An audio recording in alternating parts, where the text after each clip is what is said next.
चर्चित लोकदोहोरी गायिका बबिता बानिया अर्थात् जेरीले चिज गुरुङसँग पहिलो सहकार्य गरेको भन्दै गायक चिज र गायिका बबिता बानियाको नयाँ म्युजिक भिडियो आउने तयारीमा रहेको र लामो स्टार्टरसहित चिज गुरुङलाई यस्तो समर्थक जनाएकी छिन्। आदरणीय दर्शकवृन्द नमस्कार। दर्शकबिन पछिल्लो समयमा एकपछि अर्को चर्चा बटुल्दै गएकी गायिका बबिता बानिया अर्थात् जेरी र चिज गुरुङले पहिलो समर्थक जनाएका छन्। उनीहरू गृह जिल्ला गोर्खाबाट जन्मिएका दुई भैनाको रूपमा चिनिदिआएका छन्।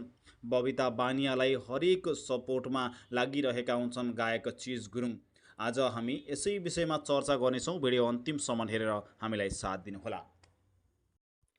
जीवनमा धेरै यथार्थहरू सहयोग जस्ता हुन्छन्। करोडौँसँगको पहिचान, लाखौँसँगको चिन्जान, हजारौँसँगको जानकारी, सहयोगसँगको दोहोरी मित्रताहरू तीमध्ये ती पनि कमसँग मात्र गहन र व्यावहारिक रूपले खुल्न सकिन्छ।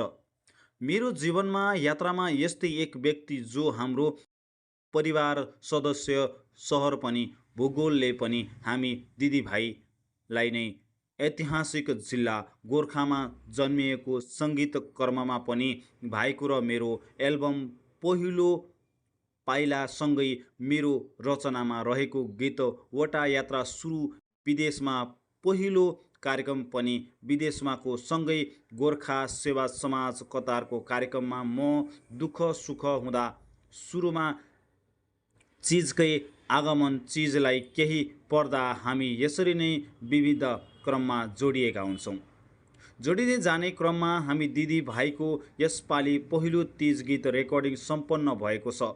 धन्यवाद छ चिज आमाको अभावको शब्द गाउँदा तिमीले महसुस गरेको यात्रा भइरहेको र छ भने तिमी नेपाल छौ तर म भाइ विजय परदेश छु भन्ने आभास हुँदैछ। अब भजनहरू पनि अलि बढी सिक्नुपर्छ है भन्दै गायक चिज गुरुङ र गायिका बबिता बानिया अर्थात् जेरीले तीज गीत रेकर्डिङ गराएको र पहिलो समर्थक जनाएका छन्।